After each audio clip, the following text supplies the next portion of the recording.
Never even spoke to anybody about Russia. I never heard the word Russia, and we did not use Russian dressing. This meeting is a very damaging revelation. I can see why they might want to cover it up. Makes for a fascinating novel and maybe a fascinating movie one day, but none of it violates the law. Neighbors of Sean Kratz couldn't picture the sweet kid next door entangled in killing 3 young men at a Bucks County farm last week. I can't believe it. The train started to move. It dragged the vehicle and the injured couple about 100 yards. It was expanding up to 10 feet per hour, swallowing nearly everything in its path.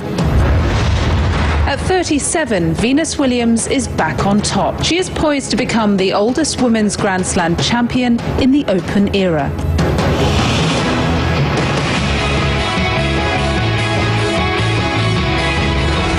This is New Day Weekend with Victor Blackwell and Christy Paul. We are so grateful to share Saturday with you as always. You know, first it was 4, now it's 8. The story about Donald Trump Jr.'s secret meeting at Trump Tower during the campaign changing yet again this morning. We're now learning even more people with ties to Russia were in the room just days after the president's son said that he'd revealed everything. They're trying to drag out the story, in all fairness. You know, they have it. They want to drip a little bit today, drip a little bit then. So I was like, here it is. I'm more than happy to be transparent about it, and I'm more than happy to cooperate with everyone. So as far as you know, as far as this incident is concerned, this is all of it? This is everything. This is everything. Controversy follows President Trump this weekend to his golf club in Bedminster, New Jersey, where yesterday he was watching the U.S. Women's Open. This also comes on a pivotal weekend for the Senate GOP's revised bill to repeal and replace the Affordable Care Act, which should point out a vote could hinge on one single senator saying, nope, not doing it. And next week's CBO score could be a tipping point as well. This morning, though, a new push coming from the White House, officials saying the president will be reaching out. He will be making calls throughout the weekend to try to get that done. First, we now know at least 8 people attended that June 2016 meeting at Trump Tower with the president's son. Here, take a look at the faces. That's several more than Donald Trump Jr. had initially disclosed. One of the new attendees we're learning about, a Russian-American lobbyist who one senator has accused of being in Soviet counterintelligence. Here's Jim Sciutto. Good morning, Jim. The June 2016 meeting at Trump Tower with Donald Trump Jr., Jared Kushner, and Paul Manafort included more people beyond the Russian lawyer Natalia Veselnitskaya. A source familiar with the circumstances tells CNN. Russian-American lobbyist Rinat Akhmetshin told several media outlets that he was also in the meeting. Akhmetshin told reporters for the New York Times and Washington Post that he's a veteran of the Soviet Army. In a March letter to the Justice Department, Senate Judiciary Chairman Chuck Grassley described Akhmetshin as, quote, someone with ties to Russian intelligence, someone alleged to have conducted political disinformation campaigns as part of a pro-Russia lobbying effort. Plainly, this Russian attorney, this other third party, if they were present, they were there to both deliver a message as well to receive a message, and plainly Moscow understood only too well that this is conduct that the Trump campaign would really appreciate. Akhmetshin denied any intelligence links to the Washington Post, saying, quote, at no time have I ever worked for the Russian government or any of its agencies. I was not an intelligence officer, never. He also told the Post he was born in Russia and became a U.S. citizen in 2009. Akhmetshin's lobbying effort, which he did on behalf of the Russian lawyer Veselnitskaya, was aimed at repealing the Magnitsky Act, which sanctions Russians accused of human rights abuses. A complaint filed against him with the Department of Justice claims that effort was on behalf of the Kremlin. He has also been accused, according to court papers filed in New York in 2015, of hacking on behalf of one company into the computer systems of a rival company to steal confidential information in a business dispute. The company, IMR, withdrew the accusation soon after without providing a reason. In an earlier related case, he denied a similar accusation, saying in an affidavit, quote, I am not a computer specialist and I am not capable of hacking.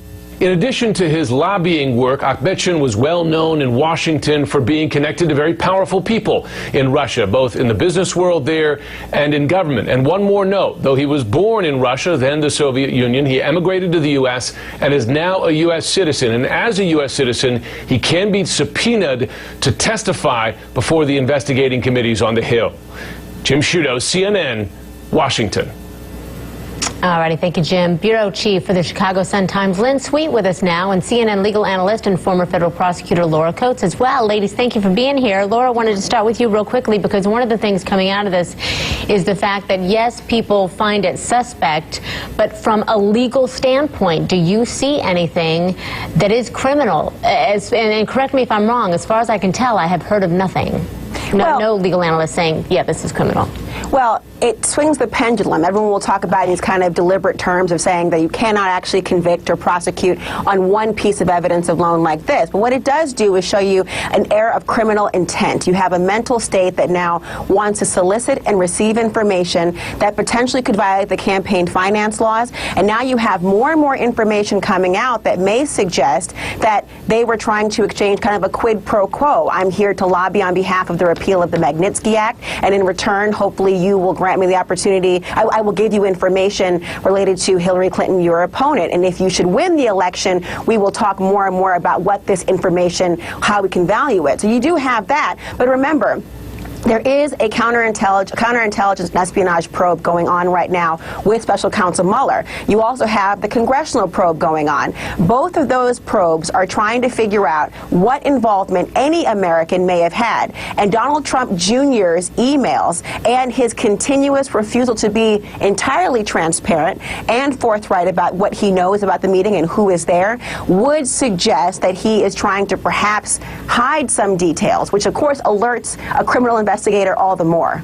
Now, the president is adamant that he did not know about this until this week. Let's listen to Jay Sekulow, one of his attorneys this week earlier.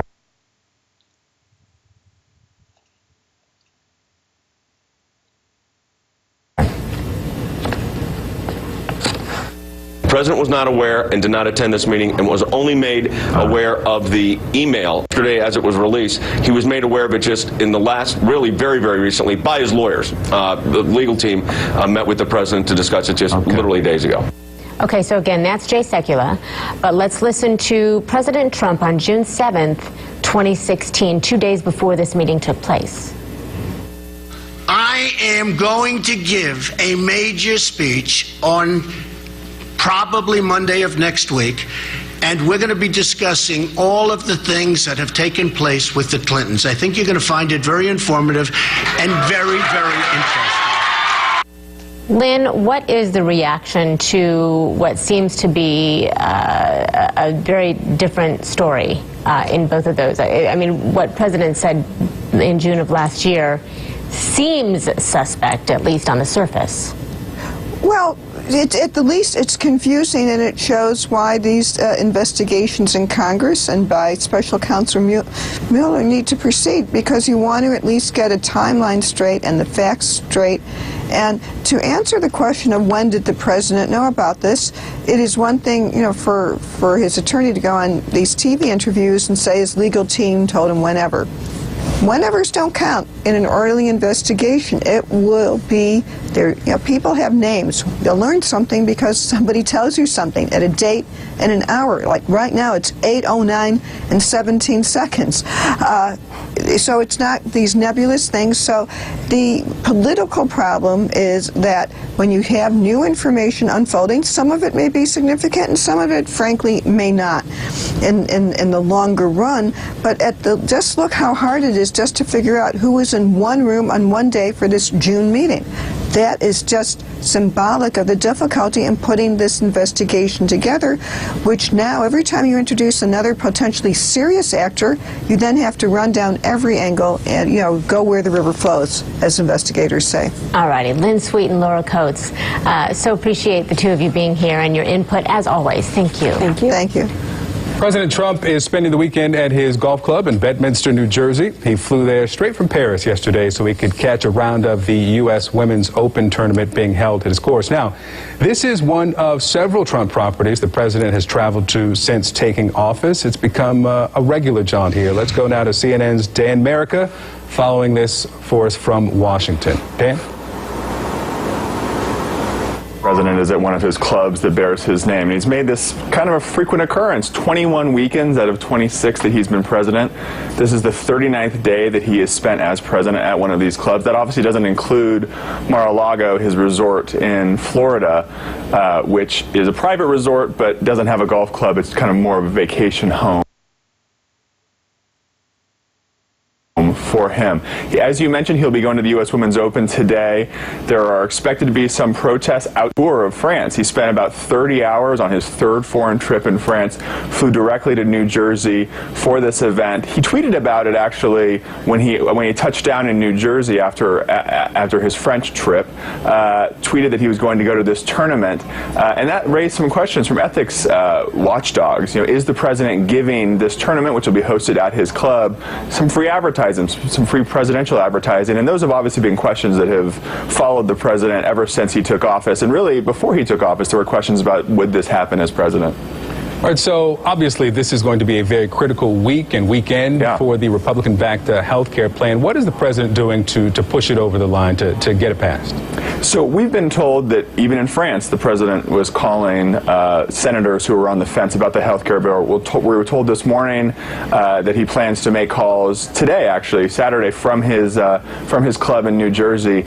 But the reality is that Senate aides and even some top senators have made it clear to the White House they would rather have President Trump be kind of a background player. That's not a role that he's familiar with playing, but be a background player in this fight. And that has been the way this has played out. Vice President Mike Pence has taken a much more public role in pushing health care reform. He traveled to Kentucky this week. He has a speech tonight at a Republican Political Action Committee about health care. So what we've seen is Vice President Pence has been really the public face, but President Trump has been making calls, and you saw before the July 4th recess, before his second foreign trip, he actually hosted senators. And there's some expectation that if health care really gets close to being pushed over the line this week, the president would have those kind of meetings at the White House to really give it that last push. All right, waiting for that CBO report coming out next week. Dan Merica, thank you. Thank you. Well, two cousins have been charged with killing 4 men in Pennsylvania. Why? At least one of them confessed to police, and what he told them happened. Plus, new video released of firefighters driving into flames to save children at a summer camp. And a car collides with a train. This is dramatic police body cam video. We're going to share more of it with you that shows when the train starts moving, but the car is stuck underneath and the victims are still trapped inside of it.